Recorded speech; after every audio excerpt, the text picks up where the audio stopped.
I think I do have the secret sauce to that. So we don't fill out anything on the card, and we put them in upside down. So we bend the little tabby that sticks out.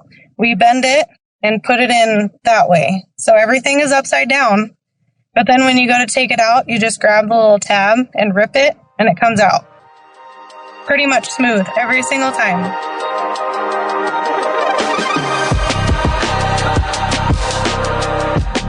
Rising above the buzz of ultrasonic cleaners and the clanking of stainless steel are the ideas and voices that are changing an industry. You're listening to the Beyond Clean podcast, the central nexus for the people, processes, and products that are improving our sterile processing world. Each week, we speak with frontline technicians, CEOs, engineers, and entrepreneurs with a common goal: to help you fight dirty, every instrument, every time. Whether you're tuning in for education or inspiration, we're glad you did. Now turn on those washers and turn up the volume. It's time to go beyond clean.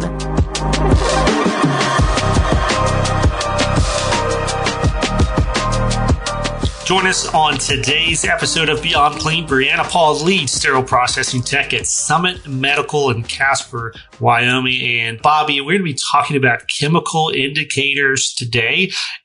Not just the little strips that go inside your tray, but kind of that large swath of this category of process monitoring in sterile processing. So we're not going to get to everything, but I think we're going to get to a good portion of just the real life experience that technicians encounter day to day with these devices. Yeah, probably more than any other episode this season. I feel like this one's a bit back to basics, right? Because we touch these every single day, every single tray, and it's important to know what it is that we're handling, why it's so important. So this will be good. I got to say, Bob, and I know we've given her shout outs before, but Shirley Rocky comes to mind for this episode because back when we were young technicians, she taught us, I think, what you call the indicator dance. And you would put an indicator in, then have to get a little jiggy with it before you close up the tray. And all these many years later, I have remembered that little training trick.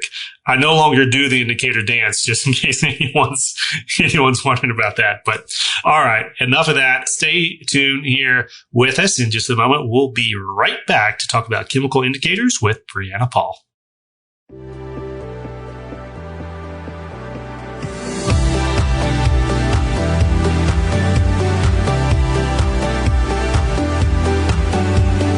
I'm Bobby Parker. And I'm Hank Walsh. From the studios of Healthcare HQ, you're listening to Beyond Clean, the global voice of sterile processing.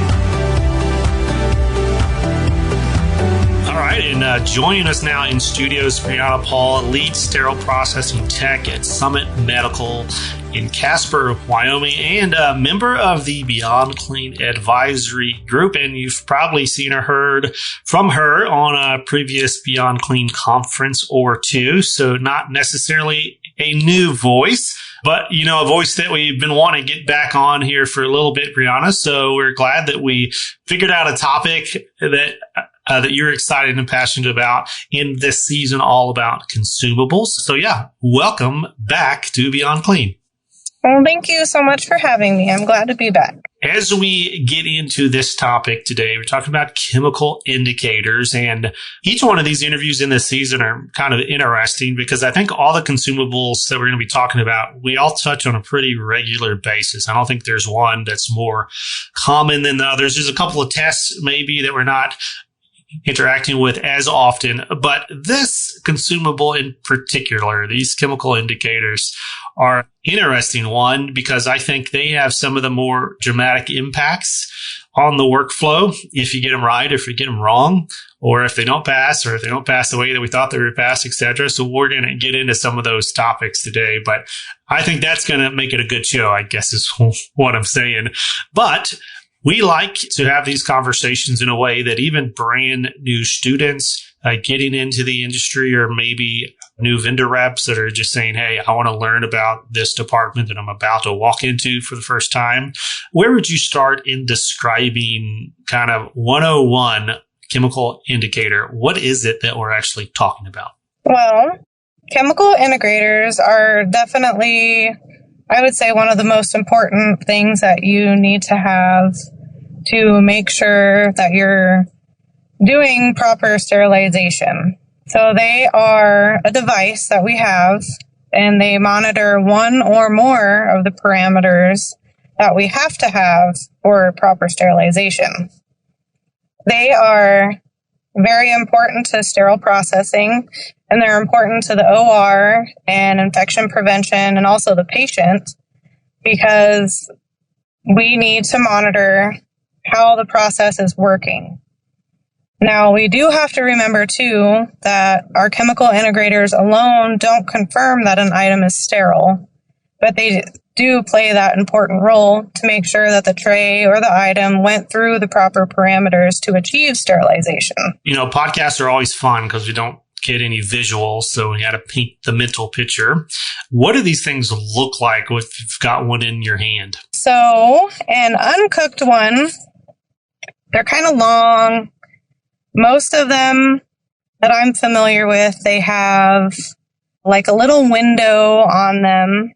They'll have a window, it's kind of like split into two. So you have like a long side, and that's usually, I'm going to say like a lighter color is the background of this window. And then it splits on the right end. Usually if you're reading it, it'll be on the right end, and it'll be a darker color. And then there's a window on that side as well. And that's the side that you want your little window to get darker into. So it sounds like you're describing a type 5 chemical integrator, the type that has the little pellet in it and a window, and as it sterilizes, it slowly moves the dark bar up the window, right? But there are a bunch of other chemical indicators out there as well, some that don't even go inside the tray. And Hank, you and I, and probably you too, Breanna, have been in the industry long enough to remember back when they changed the name, where there used to be like class 5, class 6 indicators, and now they're type 1, type 5, type 6. So break down those types for us. What are those different types and classes of indicators? What's special about them? Yes, I can do that. So the indicators aren't really referred to as class anymore. They're referred to as a type. They took that away because when they were saying a class, like class 1, class 2, class 3, it was making it as one indicator was better than the other, and that's not the case.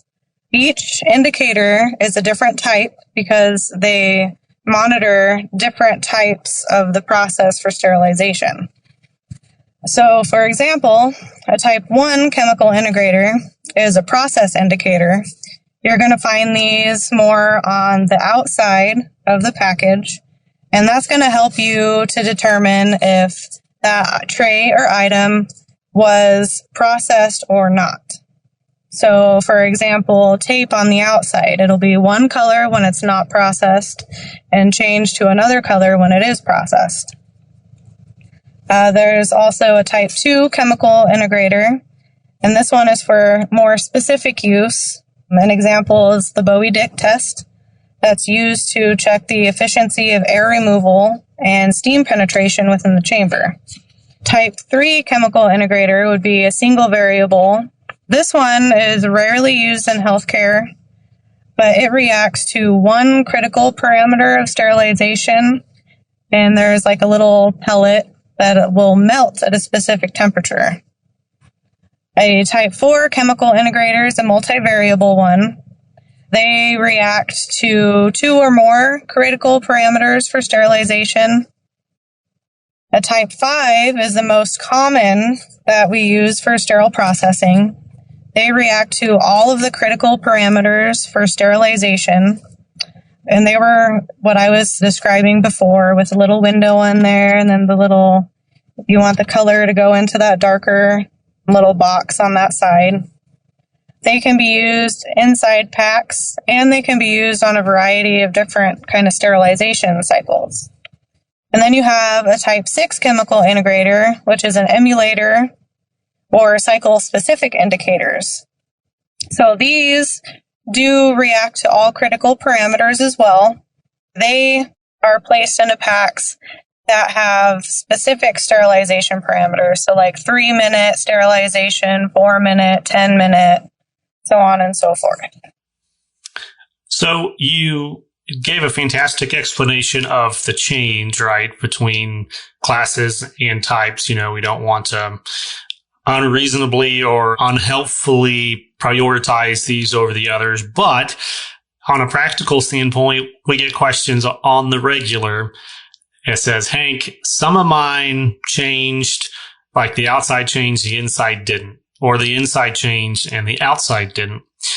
So how do we untangle that or speak to that? Like, have you got any helpful experience or insight or, phrases that you use to educate the OR? Because it's usually an end user question, right? To say, hey, we've got some interactions here that are not consistent, right? How do you navigate or speak to that? So yeah, that is very difficult sometimes to try to get it across. And especially if you have new people coming in and out of the OR, if there's travelers coming in and out, sometimes people see different indicators across the board. So what we try to do at our facility is have a little cheat sheet where we have an unprocessed indicator and a processed indicator. And, we have little notes that say, okay, this is an unprocessed indicator. This one is a processed indicator. We'll also have, steam indicator and then VPRO indicator, because we have a VPRO at our facility, but you could also do hydrogen peroxide on there. If we get different indicators, if they go on back order, which has been a really big problem lately, and we have to get something kind of different, we'll try to make one of those little cheat sheets, make sure everyone sees it. We're a pretty small facility, so we can send out little text messages and pictures and let everyone know that way as well, or even in emails. Emails would work as well. Another thing that we have is a little sheet from the vendor themselves, and it'll show an unprocessed one or unprocessed indicator, and then acceptable indicator changes as well. So if there is where the little ink doesn't migrate to that end all the way, it's still acceptable because it's in the accept range. Or if, like, on a box lock or the outside tag, if you have an outside tag, for example, those don't always change from a really light color to solid black. Sometimes they'll be kind of brown and kind of weird. But from the company themselves, as long as there's some sort of a change, then it did go through that sterilization process. And we've gotten that in emails, and we try to educate people as much as we can, pass it along as much as possible. If someone new brings up the issue, we'll go through everything again. Just education is definitely really big too. That's really useful, particularly having the vendor poster there to demonstrate that acceptable. I don't know about you, Hank. I get that question a lot about what do I do with this indicator that just barely made it over? Ours usually go all the way to the end. But what people don't realize or think about is that manufacturers made that indicator to get into that accept window in whatever their, maybe their 4-minute time frame. But that sterilization cycle is set up with a very large room for error and margin of safety. So using kind of the double kill method, they've set that sterilization parameter to have achieved sterility about 2 minutes through that 4-minute cycle, and all the rest of that is gravy beyond it. So I know the spirit behind the question is, should we really accept something that just like barely by a millimeter got into the accept window, but it barely by a millimeter got into twice as good as it needed to be. So that's a really good point that you brought that up. You also mentioned like indicators being on inside a package or maybe outside on a sterilization tape. What would you do in a situation where you don't have the internal indicator? Maybe a technician forgot it, but the OR is asking you, hey, the tape on the outside passed. Is that good enough for us to accept this tray? So at our facility, we would definitely not accept that, just because there isn't really a way that you can tell if there wasn't something else that happened during that sterilization process that, maybe it really didn't pull all the air out of that, or the steam didn't really get in the tray all the way. Because even though it could have went on the outside, you don't know if it had that penetration on the inside for the steam. whether it be a wrap tray or a box tray or anything. I had a joke that Bobby didn't give me a long enough pause to put this joke in from what he said earlier, but I'm going to put the joke in, then I'm going to ask you a question. So he was talking about the indicators that barely pass, right, in those questions we get all the time. And it reminded me of the joke about what do you call someone who graduates last in their class at med school? Doctor. And it's the same thing. Like, what do you call an indicator that just barely passes? Well, it's a passed indicator, just like all the other indicators. So that was my joke, but I worked it in anyways because this is our podcast. We can do what we want. All right. So anyways, this topic, these reality questions, right, are so important because this is everyday sterile processing. So if we're getting trays in the OR, don't have the indicators. Question is, what do we do?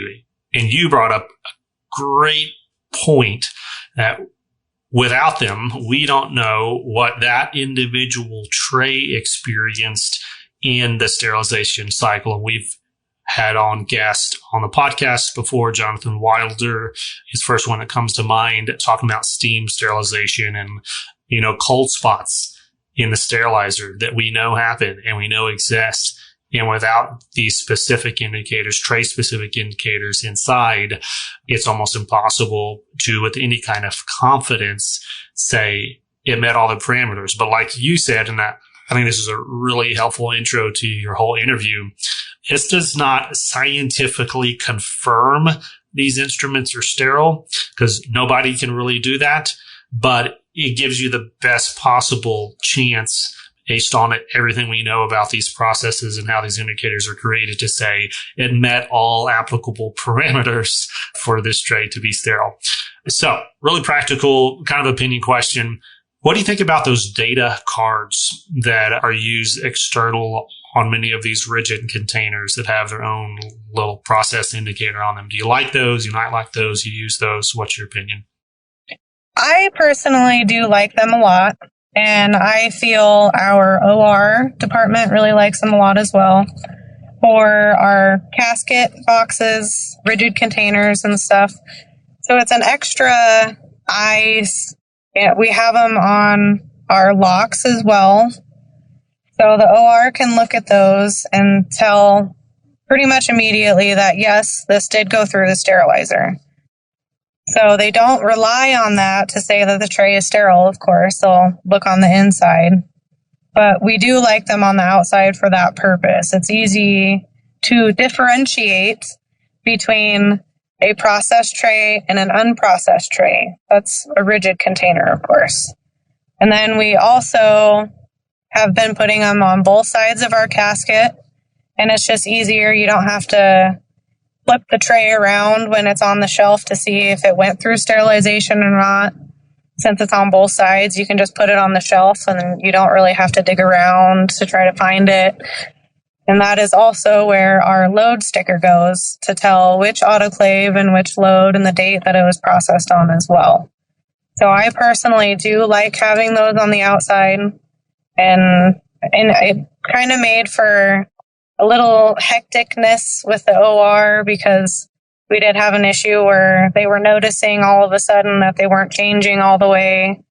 But, we dug into it and found out that it was still okay, even though it wasn't solidly changed.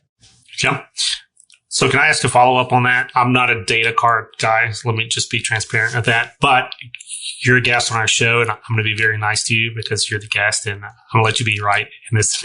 No, but how do you get them out easily? Because that was one of the biggest frustrations of it. Come down to decon, you got gloves on, they're wet, and you're like, you see it like everything else, comes off the tray pretty good. You can rip the count sheet off if it's tied to the handle. You take the filters out, but it's that dang data card that just does not come out smoothly. So do you have the secret sauce to that, evidently? I think I do have the secret sauce to that. Lay it on me. So we don't fill out anything on the card, and we put them in upside down. So we bend the little tabby that sticks out. We bend it and put it in that way. So everything is upside down. But then when you go to take it out, you just grab the little tab and rip it, and it comes out. Pretty much smooth every single time. I got to get some feedback on this from the audience. So if you do what Breanna says, or if you don't do it, try it and let us know, because I'm really curious about this. This is one of those internal debates. So I think that's a great idea. And honestly, I don't think I ever tried that. So I'm going to let you win that one. All right. Yes. I have another question, and Bobby, I'll let you get back in here. The question about locks, okay, it's a very practical one. And this is probably the first ethical dilemma that I remember as a new technician. This is probably like year one. And there was a tray that was on the shelf in the sterile storage. I think someone found it. And it had the external, like the data card had changed. The tape on the count sheet had changed. I think you could even see the dot through the filter, and the filter of the container had changed, but it didn't have any locks on the container. And so the ethical dilemma was, I knew someone in the department who had sterilized a handful of locks just separate, and had a little cache of sterilized locks with changed dots on them that had not been locked. And they were like, no problem. Pop a lock on here and we're good to go. What's your thought about that process? Yeah, so I have experienced that in the past as well. More so with like the V. Mueller caskets that are the square filter ones. Sometimes you'd forget like one or something, so you're pulling it out of the autoclave and you just put it in real fast, so then you don't have to reprocess it. But I personally don't agree with that. It's definitely not the ethical thing to do, because you don't know if someone, especially finding a tray that's been sitting on the sterile storage shelf for however long, you don't know if someone popped it open and peeked in there and then just closed it or not. So the ethical thing to do definitely would be just redo the tray. And I mean, if anything, you get another point for productivity, I suppose. Extra productivity. That's got to be the only answer, though. It reminds me of a savage story I heard of a Joint Commission surveyor who was asking a facility about their laryngoscope blade process. This facility was just wiping them down and putting them back in the carts, and didn't have them in any kind of tamper-evident packaging, and asked them, like, how do you know that these are the clean ones? And they said, oh, well, they're the clean ones because they're in the clean drawer. And so he pulled one out, licked it, and put it back in the drawer and just looked at them. And they're like, okay, I get your point.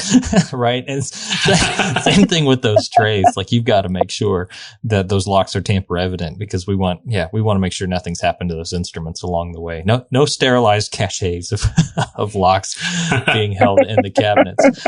I don't know about you though. My Achilles heel as a learning technician was I couldn't remember those dang indicators. I'm not a multitasker by nature, so if I wasn't a technician that could talk and work at the same time. I just I had to think about my work as I was doing it. I'd forget those indicators.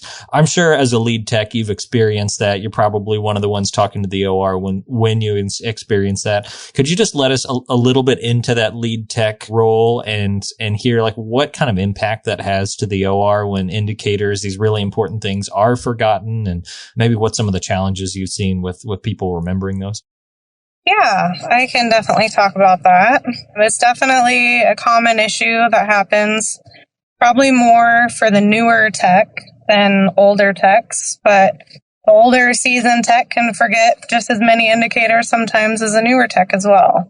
When the OR has a tray that doesn't have an indicator, they do reject the tray. So that alone causes more time in the preparation for the surgery. If it is the only tray that you have in the whole facility, then it's possible you might have to lead to flashing if the patient's already under anesthesia and they need that item that's in the tray and they don't have anything else to use. So that's not very good. We don't want to be flashing anything, but I would say that would be an emergency situation if there's nothing else that they can do. What do you do in terms of training that muscle memory or the process of the indicators? Any tips or insights, again, from your lead tech experience that would help some folks out there if they're in that situation that Bobby is, that just can't remember to get those indicators? I need the secret sauce. What is it? Yeah. I mean, maybe I have that secret sauce too. But so for what I like to try to do is kind of muscle memory. Whenever I finish a tray, I always get my 2 indicators in there, and then I can double check, make sure it's all there. One of my coworkers had come up with this little acronym called, he calls it FILT, F-I-L-T. So filters, indicators, locks, tags. And it's really awesome because he made like this cute little sterile processing picture. It's like a little person that has a mask and some gloves, and he's holding a tray. And I want to say, did you remember FILT? I think is what it says on there. And then it has filters, indicators, locks, and tags. And we have a couple of those laminated where our little prep stations kind of are. And they're bright colored, so we're always looking at them. Another thing that I did was on the tray maps that we have in our system, I just put indicators on there. So if there's like a little blue pouch kind of thing that's in there for more of the delicate instruments, and we have it separated on the tray map or the recipe, I'll have, so it's a little blue pouch, and like these go in the blue pouch, and then underneath it has all the instruments, and then the last one says indicators or indicator. So then you would put your indicator in there, and then whatever is on the bottom of your tray, it goes through your whole tray, and then on the last one, indicators. So it's on our maps as well. And then I think just, if you just find that routine and you do the same thing over and over and over for every single tray, that's personally what's helped me a lot. And I want to say it's helped a lot of my coworkers as well. That repetitiveness is nice. His time in this interview have flown by, as they always do, but a conversation about chemical indicators would not be complete without talking about where do these little babies go. And in particular, we're talking about the ones that go inside the tray, not these external indicators too that we've talked about. But when you're teaching new technicians, how do you talk and teach about placement of the indicators themselves? So for placement in the casket or rigid containers, I try to teach people to put them in one corner and then the other corner opposite of that corner. The reasoning behind that is the corners are one of the hardest spots for the steam to penetrate within the tray. You have your filters on the top. Sometimes you'll have the filters on the bottom as well. So it's really easy for the steam to get right there in the middle, but it's harder for it to get in the corners. Now on the wrap trays, I have them put the indicators more in the middle because the steam is going to go through the wrap. I'm going to assume on the outside first and then go to the middle. So I have those ones in the middle and then the boxes in the corners. And of course, if there's multi-level trays, then you want to have the two. If it's a multi-level tray that's in a box, you have the opposite corners, and then the next level, you flip-flop the corners, if that makes sense. Mm-hmm. Yeah, so, man, that topic alone, indicator placement and the opinions and the practices out there about that can be its own interview. And hopefully maybe we'll have some chat conversation about that as this episode goes out on social media. But I know there's a lot of nuance to that. And there's some opinions out there. That's probably one of the gaps in the space that could use a little bit more standardized guidance. Most likely, but your training philosophy I think is very similar to mine as well. That greatest point of challenge in those trays or in those wrap containers is really the goal. So, hey, fantastic interview, Breanna. We really appreciate you sharing your insight and your expertise on this very deep and broad topic. So hopefully you got some folks thinking out here a little differently about that. And, maybe challenge some folks out there that weren't quite fans of the data cards that it's possible to use those things right as well. So yeah, thank you for coming on the show today. Thank you for having me. That was a lot of fun.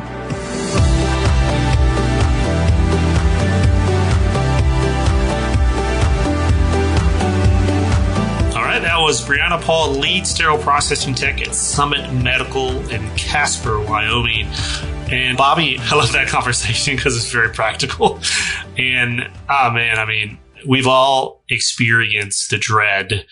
And there's even memes out there of sterile processing technician that goes to bed at night at home, and then in the middle of the night you wake up and you're like, did I put an indicator in that tray? I don't think there's anything that really sticks with you as long as this experience. No, I've definitely been scarred by it. And I thought her examples of how she trains new technicians really helpful.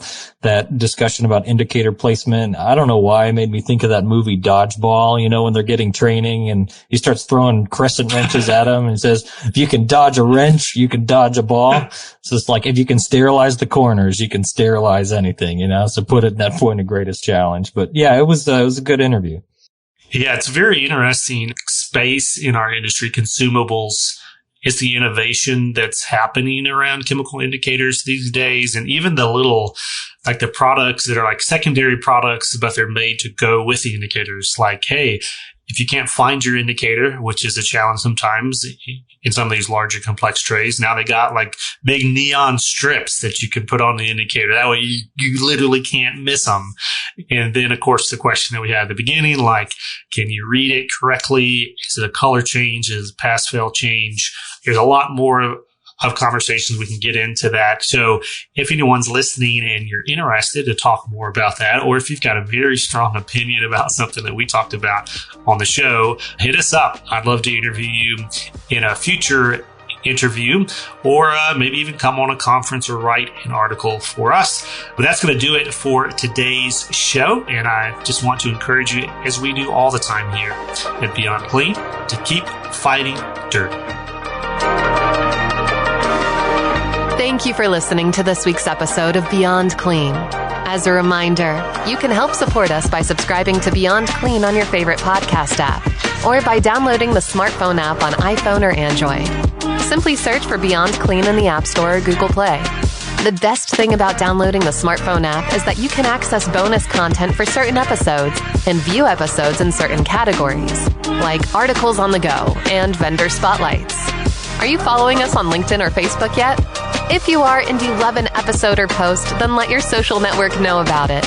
Like, comment, or share our posts along with your thoughts and keep the conversation going.